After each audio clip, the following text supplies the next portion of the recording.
Approximately 600 words.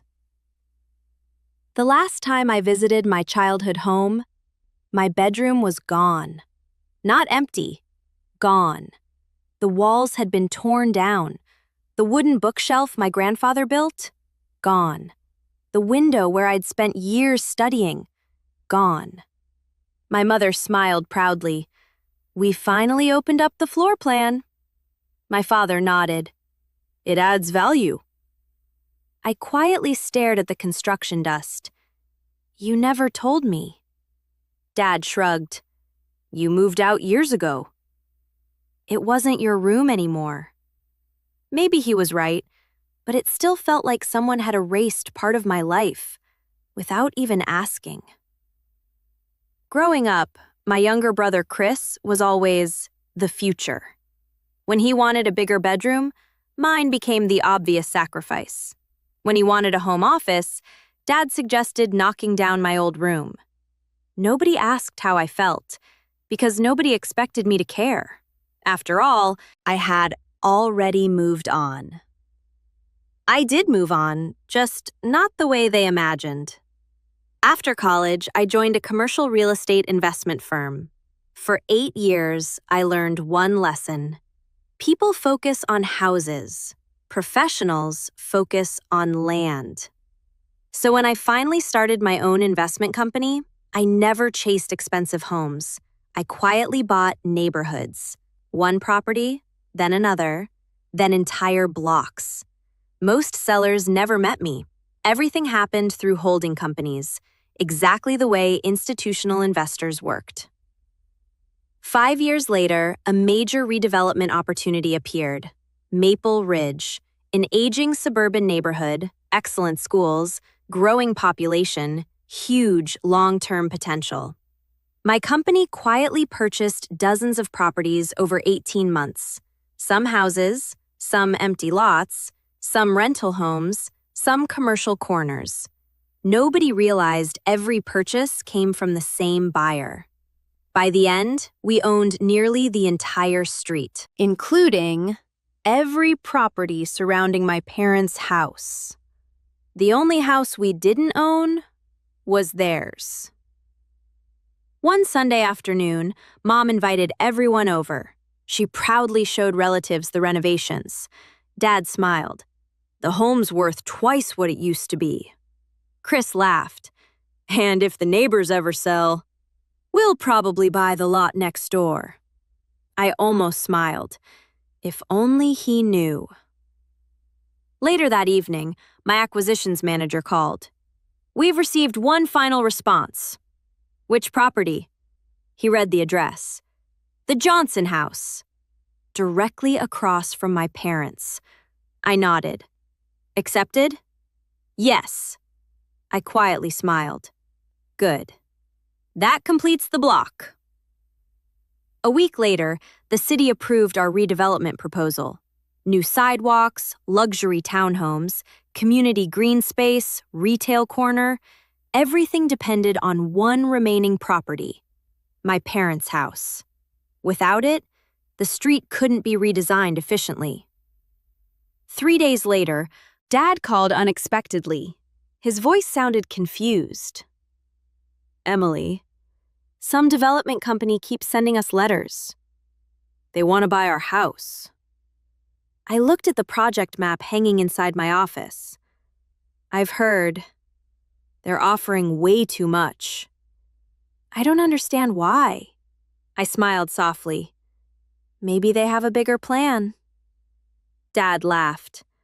"Well, they'll have to talk to me." I quietly looked out my office window, then replied, "I think they will."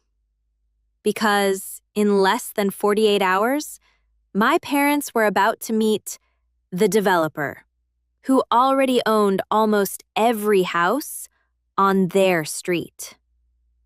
The meeting was scheduled for Friday morning. At exactly 10 o'clock, my parents walked into the sales office of Maple Ridge Development. Dad carried the latest purchase offer. Mom still looked skeptical. "I still don't understand. Why would anyone pay this much for our house?" The receptionist smiled. Our CEO will explain everything. Dad frowned. The CEO? We're just selling one house. She smiled politely. To us. It's much more than one house. A few minutes later, the conference room doors opened. I walked inside. Dad looked confused. Emily? Mom blinked. What are you doing here? I smiled. Good morning. Please have a seat. Neither of them moved. Dad laughed awkwardly. Did they hire you? I quietly shook my head. No. I own the company. Silence. Complete silence. Dad looked around the room. The company logo covered one wall. Beneath it, a bronze plaque read, Carter Urban Development, Founder and CEO, Emily Carter. His face slowly lost its color. No, Mom whispered. This company is yours? Yes. For almost 5 years. I picked up a large aerial map. Let me show you something. The neighborhood appeared on the screen. One by one, the properties turned blue. This house, ours. The corner lot, ours. The duplex, ours. The rental homes, ours.